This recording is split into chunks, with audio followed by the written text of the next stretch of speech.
Ever wonder why you work harder every single year, but somehow feel poorer than before?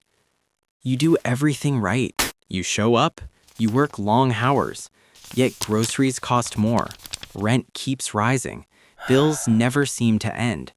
And even though your paycheck may grow slightly, it never feels like enough. This is not bad luck, and it is not random. What you are experiencing is the result of how money actually enters the economy. When new money is created, it does not spread evenly across society. It does not reach everyone at the same time. Instead, it enters in a very specific order. This process is known as the Cantillon Effect. Here's how it works. When central banks create money, especially during major crises like the financial crash of 2008 or the pandemic in 2020, that money does not go directly to everyday workers.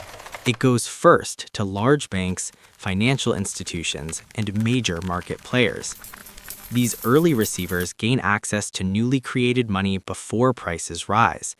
They can borrow cheaply, they can invest early, and they can buy assets at yesterday's prices.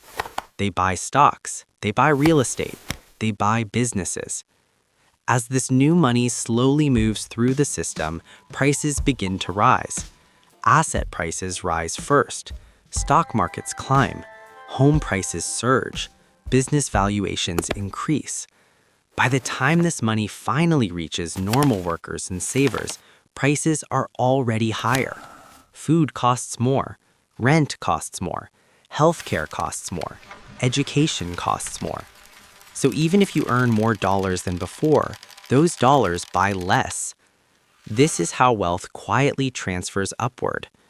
Between 2008 and today, the money supply expanded dramatically. During that same period, the wealthiest individuals saw massive gains in asset values. Meanwhile, most workers experienced little real improvement in their quality of life. Real wages stayed mostly flat, but the cost of living did not. This is why it feels like you are running faster just to stay in the same place. Inflation does not feel like theft. There is no single moment where something is taken from you. Instead, it slowly erodes your purchasing power over time. The system rewards ownership.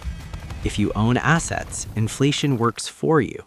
If you rely only on a salary, inflation works against you.